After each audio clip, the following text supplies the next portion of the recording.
video for AgentWatch, which is a product by Iterateai. AgentWatch is a LLM proxy that allows for observability into your company's AI usage across all sorts of model providers. So this helps combat shadow AI usage by employees, where employees are using AI in ways that the company doesn't know and potentially exposing sensitive information to places that we really don't want that to be exposed to. I'm going to click through and show a kind of high-level 60,000 feet overview of AgentWatch, and if you're interested in more, please reach out to our team. So overall, we have this dashboard view where we can see some high-level metrics like total requests, top models, how many tokens we're burning, what our actual cost is. So we can scroll down and get some nice visuals here as well for requests over time, token usage over time, some latency information, as well as different models that people are using. We can actually see which providers are enabled and if they're healthy, if the endpoints are healthy, that is. Moving on to usage insights. So this is kind of an audit trail of every single request that an employee or anybody in your company is running their request through this proxy can make. So you can actually click in and see exactly how the AI is being used and what context. So you can see there's a little conversation here with the assistant that our employee John Smith did. He's using it for code assistance. We can actually see if there's any blocked requests, and we'll get to why those are blocked later. But for example, Tom Bradley, and he's actually got a social security number he sent to an LLM, and our proxy blocked that with our DLP policy. Moving on to system health, this just gets a view of how your proxy server is actually running to make sure it's healthy, and you can kind of see the provider health as well here. On team management, this is where we can break down our employees into their specific teams. So we can set budgets for each team, and we can break them down into their teams. So you can see we have engineering, product, marketing, sales, etc.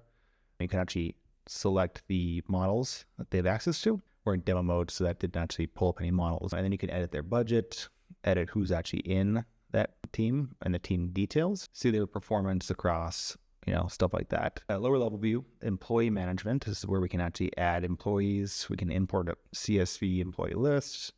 You can get their API keys to distribute here. Now, these aren't API keys directly from the providers. These are what's actually running through the proxy. So when you're using these in an OpenAI-compatible API, you would use this base URL as well as the API key to connect to it. And that's what allows us to see everything within AgentWatch and to manage it. So you can see there's all the employees, the different roles, their API keys that you'll distribute. Budget management is where we can set our budget across every day, every month for our employees. We can see budget violations. We can see who the top spenders are, as well as some trends here. Company policy, this is what's really powerful, I think, about AgentWatch. You can provide your company information, your default settings for when you set up a new employee.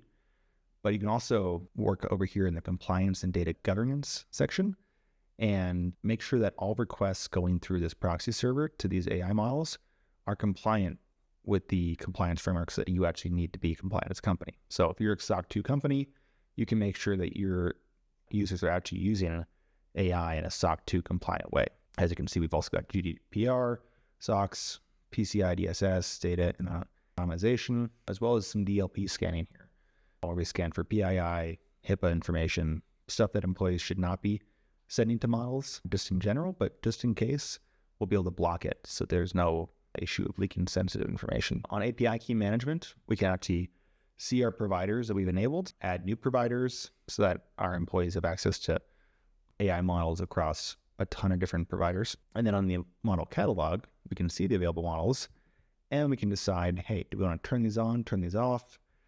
We can see the cost here. It's a breakdown. Maybe you don't want your employees using the most expensive models, but you want to use one that's a pretty good model, but at a much better price. So you can manage that here. It's still, an employee would be restricted by their budget that you set, but if you want somebody to get the most bang for their buck and you think there's a model that achieves that, you can set that here. AI insights is really powerful. So we can actually ask an AI model, chatbot here, about your company's AI usage. So here's an example.